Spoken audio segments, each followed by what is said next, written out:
Random House Audiobooks presents The Circle of Innovation, You Can't Shrink Your Way to Greatness by Tom Peters. Hi, this is Tom. I illustrate my seminars with slides. You've asked for them time and again, so here they are. This book purposefully retains the feel of my seminars.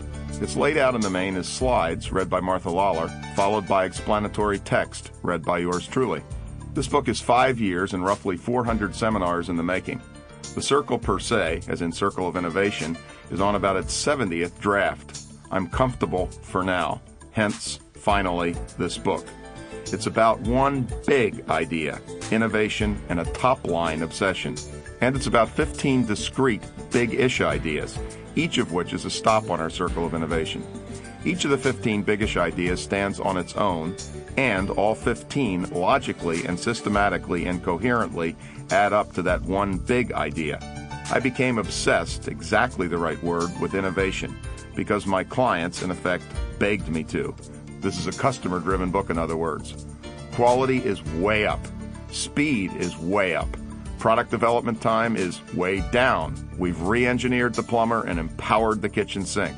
Yet with global competition heating up by the picosecond, company after company after company, banks, insurers, big six accountancies, brokerages, office furniture makers, packaged goods firms, software, pharmaceutical houses, engineering services firms tell me the same thing. My product, my service is becoming commoditized. Hey, it takes about 7 years to get a PhD in economics from a leading school, but it's borderline fair to say that you can capture the 7 years in just one sentence. If the other guy's getting better, then you'd better be getting better faster than that other guy's getting better, or you're getting worse. Translation, it's innovation, stupid. And, hint, it applies to my career, your career, the 6-person training department, and the 60,000-body behemoth.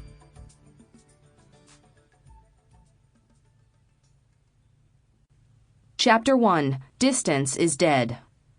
Yikes, distance is a goner. Carrying a call from London to New York costs virtually the same as carrying it from one house to the next. The death of distance will probably be the single most important economic force shaping society in the first half of the next century. The Economist. The global village is here, and with a vengeance. No business person is literally more than 0.6 of a second, measured by the speed of light, away from any other business person. When I need a partner, I can just as easily look to Bangalore, India, as next door in my Silicon Valley neighborhood. Rest in peace, distance. Its passing means that services as varied as car design, home security, and healthcare delivery will be, already are in fact, as exportable as VCRs or automobiles. Airlines such as Swiss Air and British Airways are already sending their back office work to India. The death of distance marks the birth of real competition. We should all be feeling white hot under the white collar. Wages in the United States, Japan, Germany, Switzerland are obscene. That is, ludicrously higher than the rest of the world. We like that relatively high wage rate. We Americans like the relatively high ranking, first place these days on the competitiveness tables. And if we want to continue to stay at or near the top, then we must be, as University of Southern California professor and expert on high-performing systems Ed Lawler puts it, working on the next act. The world is catching up. More freedom, higher standards of living. Hooray! But it also puts us unmistakably under the gun. The death of distance struck a chord with me. No, truth is, it struck a blow of thunder. Everything is changing, and that is not an overstatement. It is a cold, hard fact. We are in the midst of the most profound change since the beginning of the Industrial Revolution over 2 centuries ago. Perhaps the most profound change since the Chinese more or less invented hierarchy thousands of years ago. Sounds like overstatement, but I am serious. Yikes! The nerds have won! Bill Gates, richest man in the world. When I began working as a management consultant at McKinsey & Company in 1974, we, that is the professional service people, accountants, lawyers, consultants, ad agency denizens, were considered the parasites, living off of the sweat of real people's brows. Times have changed, and how. The nerds have won. Bill Gates is the richest man in the world. It is the age of brainware. Now the people who lift things, the rapidly declining fraction, are the new parasites living off of the carpal tunnel syndrome with the computer programmers' perpetually strained keyboard hands. Overstatement? I think not, or at least barely. Yikes! The cannibals, that is the brainware players, are coming. The stock market value of Microsoft plus Intel is greater than General Motors plus Ford plus Boeing plus Kodak plus Sears plus JP Morgan plus Caterpillar plus Kellogg. Consider these statistics from the 1996 Business Week Global 1000, ranked by total stock market value. Coca-Cola's revenues were $18 billion, and its stock market value was $115 billion. Microsoft, $6 billion in revenue, $71 billion in stock market value. And Disney, $19 billion in revenue, $42 billion in stock market value. Also on the list of 1,000 largest companies were a couple of names vaguely familiar to my fellow AARP card carriers, namely Ford, $137 billion in revenue, $43 billion in stock market value, and General Motors, $169 billion in revenue, $42 billion in stock market value. You don't have to be an astrophysicist to see the difference between the top and the bottom halves of that list. The top half, Coca-Cola et al., are pure players in brainware.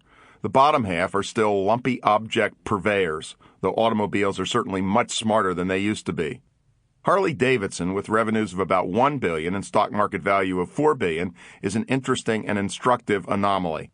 Yeah, the Harley is, to many, the ULO, or ultimate lumpy object, analogous then to Ford and GM. But Harley has much more in common, in fact, with Disney and Coca-Cola than with the big car makers.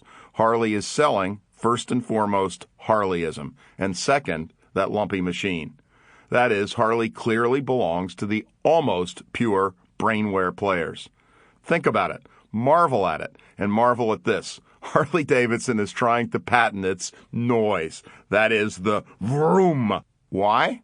The Japanese can't, for the life of them, make noisy, powerful-sounding bikes. Bless them. So they reverse-engineered Harley's sounds. That is, they've considered embedding a sound-generating chip in their engines to produce more Harley-like growls. Getting wind of it, the U.S. bike maker decided to protect its very noisy machines. That is, protect its intellectual property. I've got to say it. Welcome to the age of vroom. And the Japanese? They've learned about lawyers from us Americans and are, of course, challenging the patent. Yikes! You can't cut your way to success. You can't shrink your way to greatness. So says Arthur Martinez, chairman and CEO, Sears Roebuck & Company. Revenue enhancement, new products, innovation in general, is the ticket. While relative costs must remain under control and fat be kept to a minimum, it's the builders in the long haul who will reap the rewards from Wall Street. Cutting jobs is hard work. Creating jobs is pure genius. Eureka! He's got it. Incrementalism is innovation's worst enemy. Nicholas Negroponte, MIT Media Lab. I remember when I first came across this line from Nicholas Negroponte. I underlined it. Then, a few minutes later, I went back to it. A couple days after that, I returned to it again and paused, this time for a long time. I believe his idea is of profound importance. Negroponte, who heads the highly innovative, highly respected Media Lab at the Massachusetts Institute of Technology, has allowed us no wiggle room at all. He could easily have said incrementalism is an enemy of innovation. The idea would still be profound, but with a lowercase p. But he said that incrementalism is innovation's worst enemy. That's profound with a very big capital P. What Negroponte means is that if you're spending every waking professional hour making your it, whatever that may be, a bit better today than yesterday, and it's one heck of a good idea, then necessarily you aren't spending every waking hour working on reinventing it, blowing it up. The two notions are in tension. The two are in fact opposites. The mindset and emotional bent of a little bit better is no less than antithetical to the mindset and emotional bent of reinvent it, blow it up.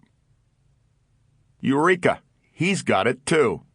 Wealth in the new regime flows directly from innovation, not Sample complete. Ready to continue?